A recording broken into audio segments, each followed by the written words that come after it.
까지 읽겠습니다. 교우 여러분, 오늘 제가 암과 영성이라는 제목으로 하나님 말씀을 나누려고 합니다. 여러분, 영성이라는 것은 무엇입니까? 그것은 영적인 차원에서 우리들의 삶과 우리의 존재를 깊이 있게 성찰하면서 살아가는 것을 말합니다. 이 겉으로 드러난 삶보다 언제나 더 깊이 있는 차원이 있지 않습니까? 이 존재론적 차원에서 삶을 성찰하며 깊이를 추구하면서 살아가는 것을 영성이라고 말할 수 있습니다. 특별히 기독교 영성은 내가 아닌 예수님을 중심으로 진리를 의미 있게 추구해 가는 것을 말합니다.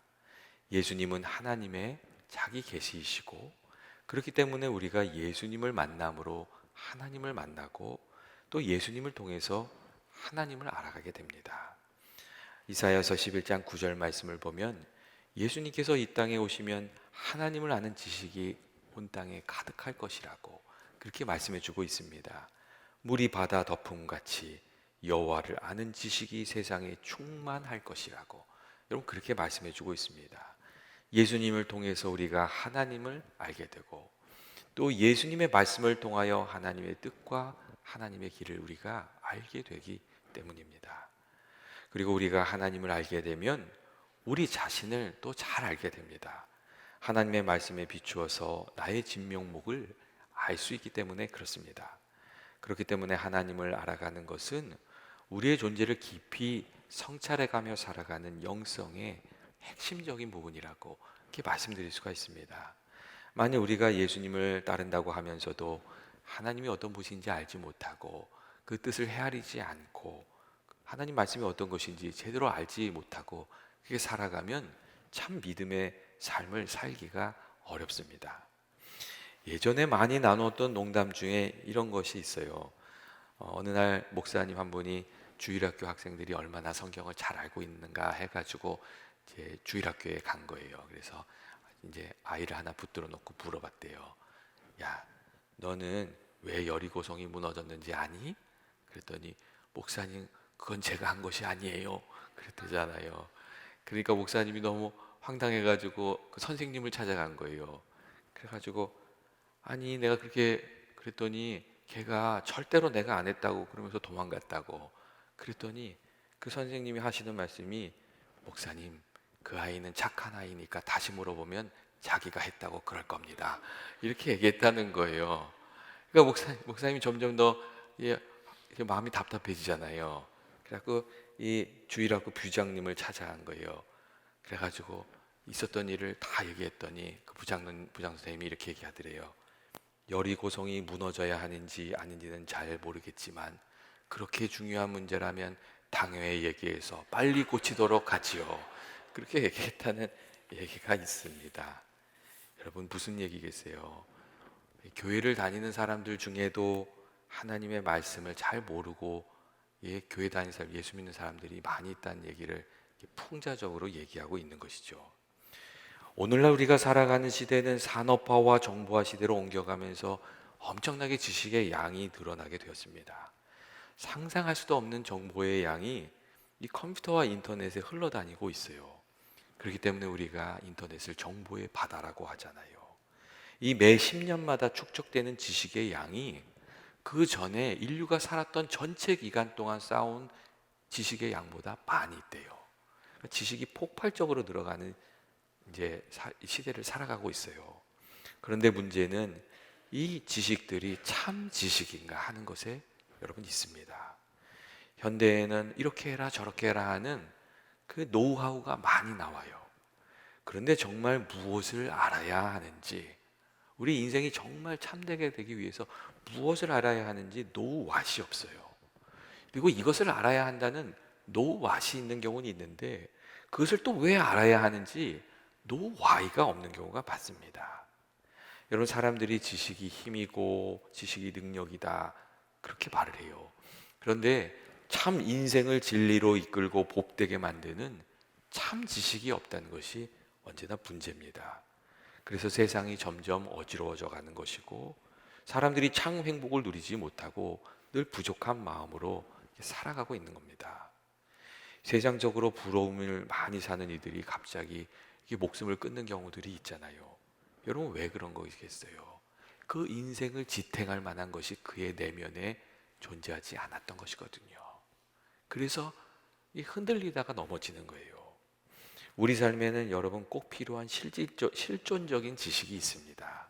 그것은 내가 누구이며 내 삶의 목적은 무엇이고 그것이 어떻게 사는 것이 참되게 사는 것인가, 값 있게 살아가는 것인가 하는 그런 것을 이제 말해주는 걸 말합니다.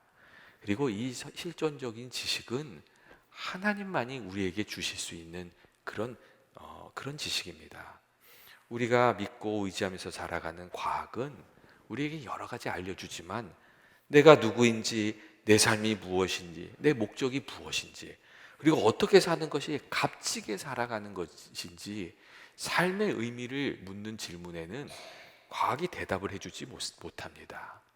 그렇기 때문에 하나님의 말씀을 알고 그 말씀에 우리들의 삶을 비추어 가면서 살아가는 것이 영적인 삶뿐만 아니라 인생을 의미 있고 올바르게 살아가는데 굉장히 중요합니다. 하나님의 자녀들은 다른 것은 무지하더라도 하나님에 대해서 무지해서는 안 됩니다. 하나님을 알 때 나를 알고 내가 나아가야 할 인생의 길이 여러분 분명해지기 때문에 그렇습니다.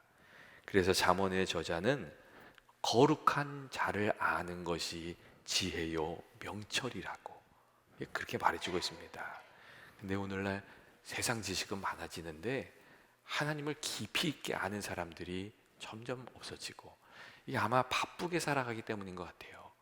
그 안에 말씀을 묵상하고 이런 사람들이 점점 없어지니까 하나님을 깊이 아는 사람들이 점점 적어지고 이 영적인 통찰력을 가지고 살아가는 이들이 여러분 점점 줄어들고 있습니다.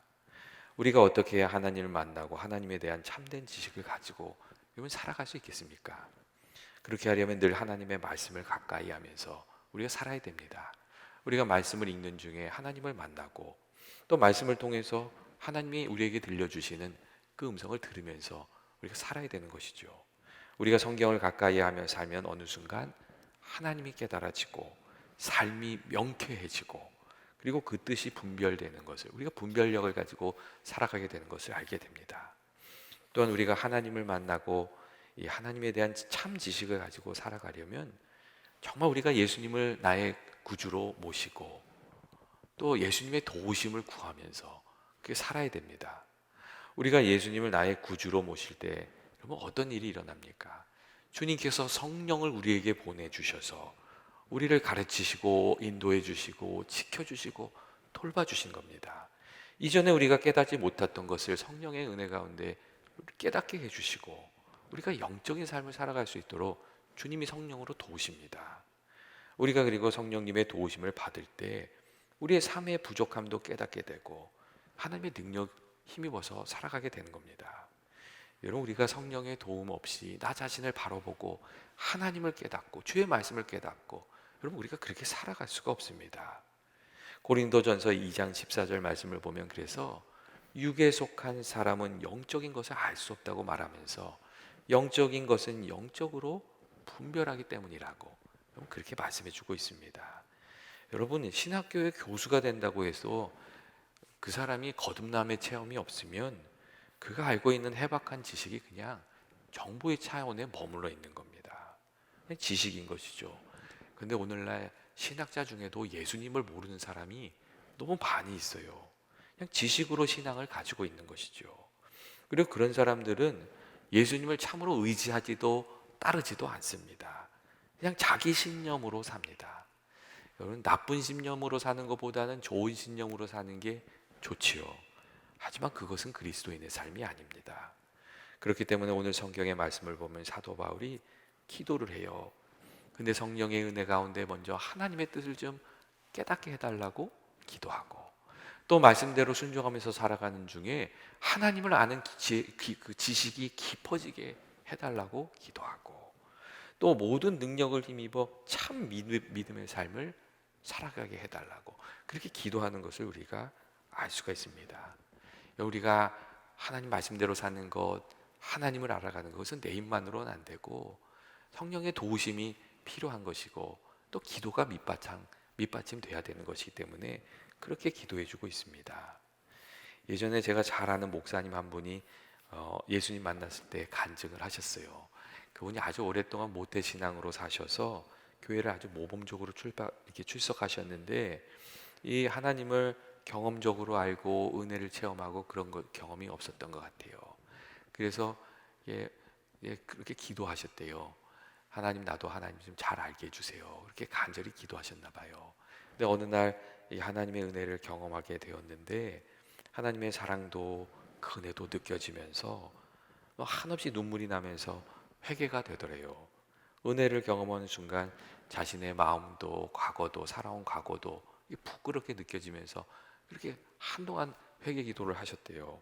그리고 그때부터 그냥 지식으로 알고 있던 성경 지식, 상경 상식이 하나님의 말씀으로 생각이 되고 그리고 자기 삶을 바꾸는 그런 말씀들이 되었다고.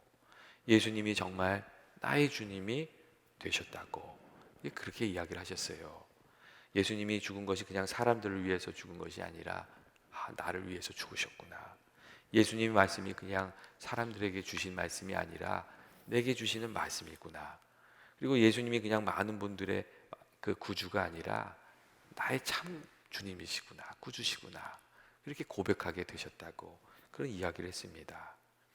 오늘 말씀을 보면 예수님께서 영생이란 하나님을 바로 아는 것이라고, 그리고 예수님을 아시는 거라고, 아는 거라고 그렇게 말씀해 주고 계세요. 왜 예수님께서 이 영생을 말씀하시면서 아는 것이라고 이게 말씀하실까요? 이 하나님의 뜻을 알고 예수님을 아는 것으로부터, 그 말씀을 아는 것으로부터 우리의 삶을 이렇게 어둠에서 건져내고 참 우리 구원에 이르게 되는 그 구원 사역의 역사가 시작되기 때문에 아는 것이라고, 이 깨달아 아는 것이 필요하다고 그렇게 말씀하셨습니다. 여러분, 우리가 어떤 지식으로 알므로 살아가야 하는 것입니까? 단순히 관념적인 지식이 아니라 내 삶에서 고백되는 실존적인 지식으로 하나님 알고 또 체험하고 그 예수님의 말씀이 참되다는 것도 이렇게 좀 고백하면서 그렇게 살게 되기를 주의 이름으로 축원드립니다. 우리들 가운데 이제 그런 기도가 좀 있으면 좋겠어요. 하나님, 주의 영을 우리에게 허락하여 주셔서 나의 헛됨을 알게 하시고 또 크고 놀라우신 하나님을 알게 해주시고 우리가 십자가의 은혜를 알게 하여 주시고 그 은혜가 나를 위한 것이라는 것을 알게 해주시고 사죄의 은창을 좀 누리면서 깨달으면서 살아가게 해달라고, 그리고 하나님께 헌신된 사람으로 살아가게 해달라고, 날마다 하나님의 말씀이 깨달아지고 그 말씀에 비추어서 정말 선하고 복된 진리의 길을, 생명의 길을 하나님 걸어가게 해달라고, 우리에게 그렇게 우리의 삶에 그런 기도가 있기를 바랍니다. 그리고 그렇게 살아가는 중에 약속하여 주신 예수님께서 말씀해 주셨던 그 은혜의 삶, 하나님과 동행하는 삶이 날마다 우리들의 삶 가운데 더하여지기를 주님의 이름으로 축원드립니다.